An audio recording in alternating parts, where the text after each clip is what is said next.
Welcome to this evidence session of the Youth Unemployment Committee. The meeting is being broadcast via the parliamentary website, and a transcript of the meeting will be taken and published on the committee website. And participants will have the opportunity to make corrections to that transcript where necessary. So could I, first of all, welcome our three witnesses from business and industry.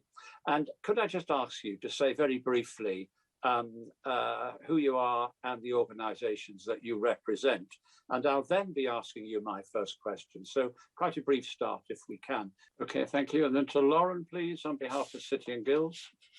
Good morning all, thank you Lord Shipley. So I'm Lauren Roberts, I'm the Youth Engagement Executive at the City and Guilds Group. So we are primarily an awarding body. We award around 5 million learners a year all over the world to study skills to either get into a job or develop them on the job they're on and then to get their next job. I work primarily within the City and Guilds Foundation, which is the kind of charitable arm of the organisation. And we work with people, the communities that we work within to better serve them and to make sure that we are connecting them to the right people and so they can access the most opportunities possible.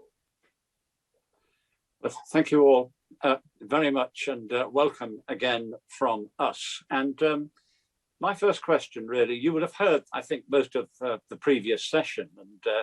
And I just wondered how your organisations work with young people and what is it that you're aiming to achieve? So goals, ambitions for the future in relation to what you can do to assist solve the problem of youth unemployment. Lauren? So first of all, as a group, we work with young people by providing them with qualifications and the chance to complete courses. So whether that is an apprenticeship or a technical qualification through a college or functional skills through a college. And really that is just making sure that no matter where a young person is, they're able to access the same opportunities and have access to those courses that will then either help them access work or develop work further. Through the foundation, our primary goal is to help young people that face barriers into work. So those that may have been excluded from mainstream education, those that are on the brink of exclusion, and also just to broaden young people's perceptions of apprenticeships. I started my career at the group 6 years ago as an apprentice myself. So looking at how can we connect apprentices that are in work and have been successful back to students that are still in school and thinking about those choices and to show them that apprenticeships can lead to successful careers in a variety of different industries. Fine, thank you all very much for that. I'm going to move now to the next question, the Lord Hall. Thank you, good morning. I wonder whether you could talk to us about how you see the labour market changing as a result of what's happening with COVID, in particular what might be different as we come out of the COVID crisis, and what we ought to do about those differences. And I also wonder, as a theme in the first part of the session was very much a sense of an unjoined up approach to this major issue that we're discussing, how that appears to you and what you think might be done about it. Should we do it in reverse alpha order? So start with Lauren. Thank you, Lord Hall.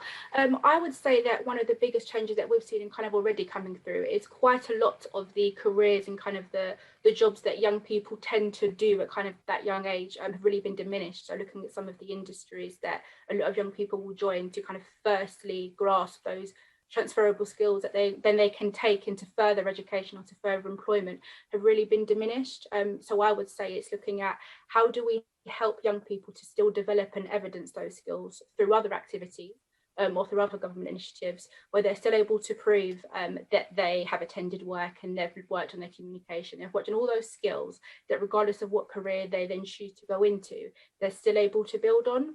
I would also say looking at how the world of work is changing. As an apprentice myself starting, one of the biggest benefits I found was working in an environment with professionals who had been in the industry far longer than I had and still have. And I was able to learn from them just kind of the whole work etiquette. And I think as we're moving more toward this virtual world, which is obviously great, some of those key bits of learnings that I certainly valued, and speaking to fellow apprentices, I know they also valued.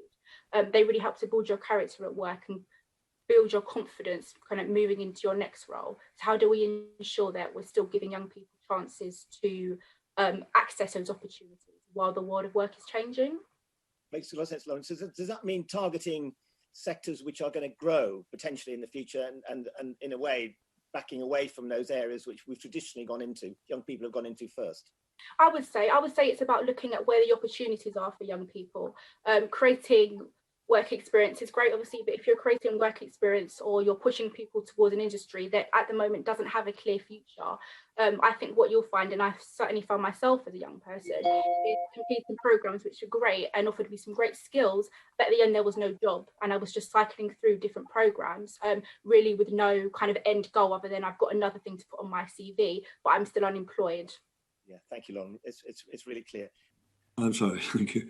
I'm really thinking in particular about the role of, I don't know, local employers, organisations. Maybe it's the local authority, or is it the National Apprenticeship Service? Who should be responsible for a needs assessment for apprenticeship places at the local area, and then checking up that there's going to be the availability? Lauren? Thank you, Lord Layard. I would really just echo everything Mark and Jane have said, really. The only thing I would add is just how do we maintain the quality of apprenticeships, as the demand hopefully does increase, and how do we make sure that both for young people joining them, that the employers fully understand the commitment of taking on an apprentice for, a fixed term, minimum 30 hours a week and a minimum of a year. I think exactly as Jane said, the idea of the flexi apprenticeship offer is great, because those smaller employees that have all the will to take on a young person and pave their career path, but potentially don't have the workload or the means to be able to fund that, being able to share that load and for the young person to get a more rounded experience will only be positive. But I guess it's really just around how do we ensure quality, and that both employer and young person receive a good experience of what an apprenticeship actually is. Thank you.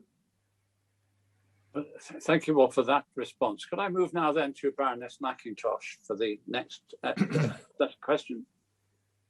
Yeah, thank you very much. I think we may be in danger of asking you the same question over and over in different guises, but I really wanted to, for a moment, set aside the immediate impacts of the pandemic, which obviously are enormous, very profound, but are in the here and now, the thing everybody's focusing on, and try to look 5, maybe 10 years ahead, picking up on some of what Lord Hall, for example, was asking you about, and thinking out in that way, what opportunities on the one hand and vulnerabilities do you think that we will face, and you as employers or working with employers will face, in terms of the skills that are going to be needed, and the shortfall, which you've all alluded to, in the skills that are actually being instilled in our younger people and who will be the workforce?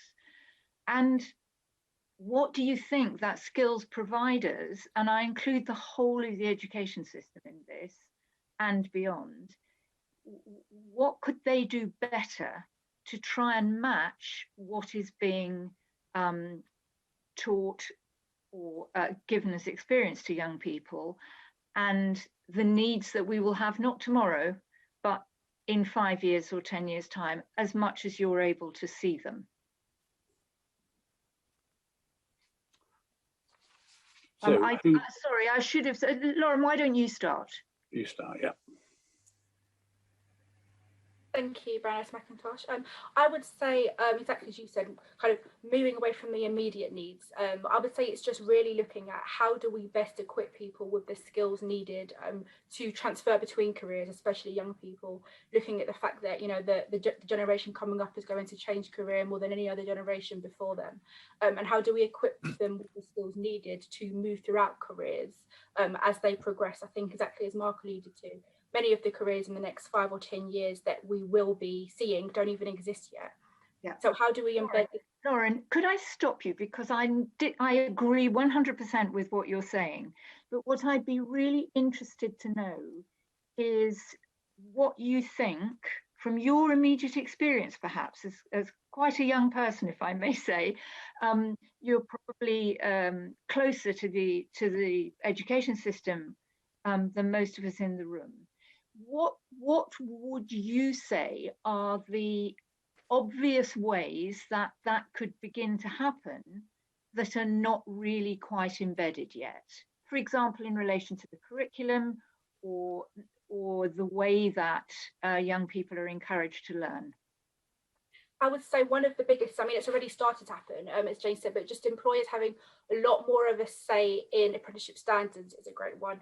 When I did my apprenticeship, I was taught an array of skills around business administration, which was great, but it wasn't linked to a career path. And there was no employer say in making sure that what I was being taught through a college was actually going to benefit me while I was at work, or kind of taking that forward. So how employers can work better to make sure that the information being circulated to young people, and also having more of an involvement with engaging with school children. Something we do through the foundation is visiting local schools and colleges and educating them on, if you're interested in taking this subject, or you have an interest in this, what kind of career paths are available to you from that, and really just mapping clearer to young people and to students what their interests and skills lie at a young age, what that could actually progress them to into a career, which is something that I feel is certainly missing, just around how we're preparing young people for leaving the education system and then mapping their skills to an actual role and to an actual career. We tend to find that quite a lot of young people, I certainly know from my own experiences, will start a degree or start a kind of a long-term commitment based off of something they have a mild interest in, but it's kind of what everybody else is doing. How do we make sure that they're entering apprenticeships or courses or a part-time role, whatever it might be, that is actually going to help them to develop the skills that, one, will be needed for themselves to help them kind of progress, but will also be relevant in 5 or 10 years time. Obviously, a young person, it's hard to know what employers will look for in 5 years, but how do employers work better with young people so they know they're almost safeguarding themselves and they're equipping themselves with as many skills as possible that are still going to be necessary down the line when they come to change careers in 5, 7, 10 years time? Could you perhaps give us one example or two, maybe, of the kinds of skills that you're talking about that will always be flexible and will always be necessary, that you're aware of? I would say just looking at the whole set of employability skills as a whole. So looking at how you communicate with people at any level. The need for IT skills is something that we've seen more than ever. I know it's been referenced before, but looking at the kind of basic IT skills that students are taught in school, having to then use those in an office environment or now a home environment, which has turned into an office, is just so different. We've seen things like digital poverty becoming more and more increasing, which is obviously terribly sad, as I think Mark spoke about before, but the idea that young people have all the will to learn, but they don't have the resources to learn, and they're not able to access some of these amazing courses and qualifications that are out there. If you only have one laptop between a family of 6 or 7, how are you actually going to access those, and how are you going to make the most of those opportunities? So I'd say the general employability piece around communication, around resilience, that's probably the biggest one that's came out of the whole pandemic, I'd say. How do you bounce back? How do you bounce back from preparing for 5 years to sit an exam that you're told you no longer can sit? How do you demonstrate all that you've learned from a predicted grade? And how do you translate those to employers at interview stage or whatever stage you get to? That's really helpful. Thank you very much. Let's move on then to Baroness Newlove. Thank you, Chair. have to say this session has been absolutely brilliant, and I think Baroness McIntosh has beat me to the questions that are similar. So, but she probably put it more eloquently than I would have done anyway. Thank you, everyone. I'm very interested in all your comments, and I'm just thinking of, you know, I work with students. I'm Pro Vice Chancellor in the University of Bolton, and of course I work with young people. I absolutely love it. And I'm just thinking of how they would feel listening to you guys who are so positive, but I think they're still very scared and nervous, because the basic skill is communication. In all of this, it's communicating in an interview, it's communicating to a career development officer, whatever. It's having that ability, which is the resilience within you to be able to get that out. And my worry is that I'm looking at the all the programs that have been developed. I mean, I'm mind-boggled myself how this all knits together. And there's lots of investment in money, but we're still having, why this committee is here today, on youth unemployment. Why is it not working? Why they're not engaging? And I think Lauren's answered a lot of what I was thinking and articulated very well. So for me, it's about, I'm feeling whether the employers need to have better conversations with government, and government need to have better understanding of what you're trying to knit together for young people. I do feel that the programs should be longer, because when you start a business, you don't do it for 6 months and then I've cracked it. We don't give enough time, and that message then sends to young people that actually you're only using me for a pilot. I don't, you know, I already don't feel worthy as it is, and that divide is going further and further wider in that sense. So for me, it's about how we involve young people getting their confidence to go in a workforce.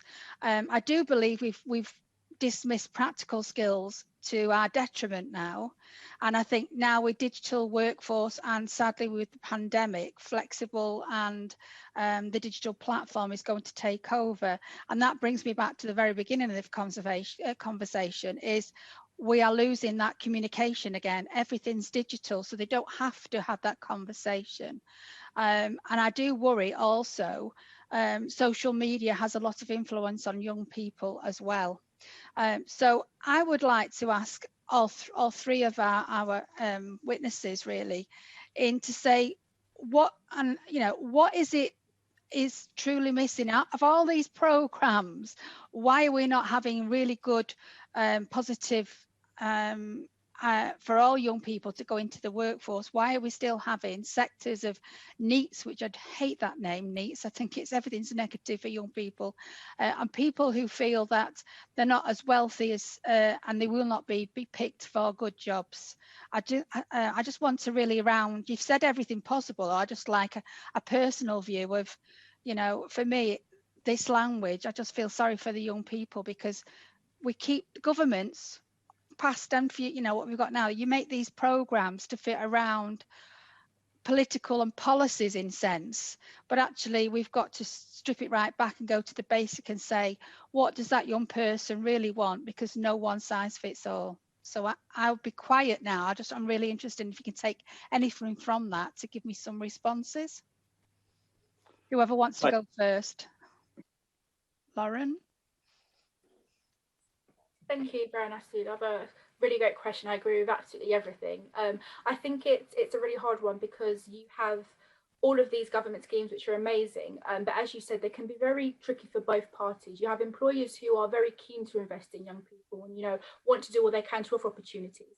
But when there's so many schemes to pick from, how do you know which one is best for your business needs? And then also, as a young person who was NEET only kind of 8-9 years ago myself, what scheme do you go for? You know, do I do an apprenticeship? Do I do a T-level? Do I join a Kickstart program?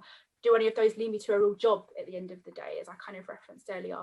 So I think it's really about really communicating with the young people, and something that we've found is kind of bridging that gap between employers that want to offer opportunities and want to inspire young people, and young people who want to work and who want to earn money and want to progress, but have no confidence whatsoever to approach employers. They don't know what the etiquette is. They don't know when they apply to apprenticeship that they have to respond to the email to say they're attending the interview. They don't know how to communicate anything they do outside of school or college, which employers really want to hear about volunteering.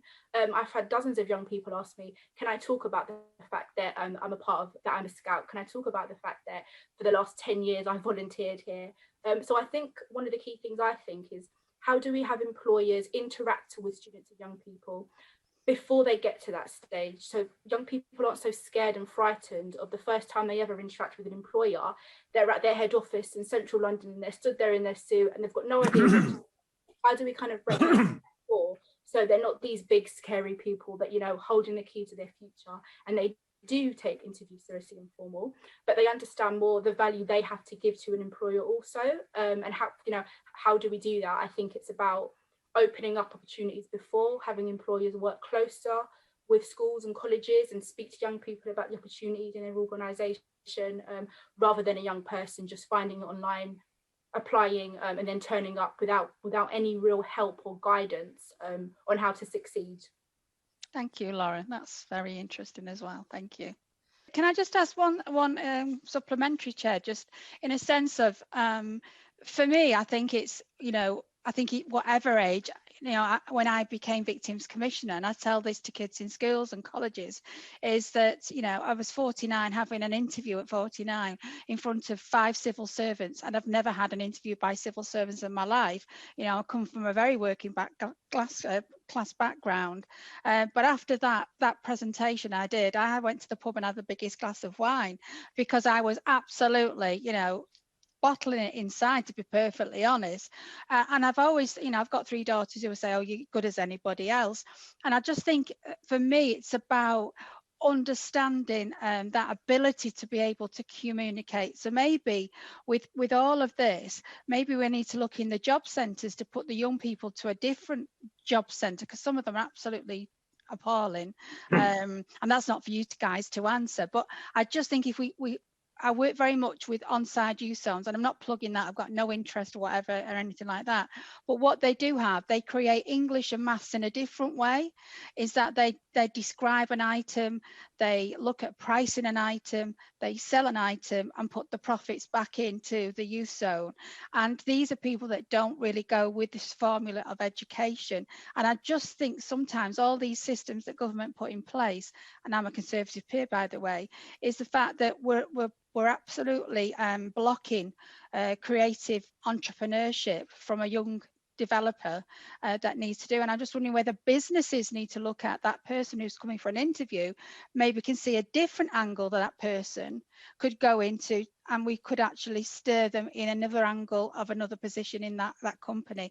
I just think we always work to a straight line, all of us, and we're not looking at the creativity in a different way that young person works around. So I'm looking to work with employers to do that. So I'm just asking you guys to be a bit more creative, and I like Mark as well, who's done the apprenticeship. I think you're a really good, it's really good how you tell your story, but I do think there's a lot of neats, as they call them. And Lauren, I would never know you were a neat. You were intelligent, articulate, so I don't like the label, but I do think we really block that creative entrepreneurship, that you do it in a different way. So that's all I'm going to end on. It was just a supplementary to say perhaps we all need to change our ways of doing the role to ensure that we get better confidence for the young people to come forward.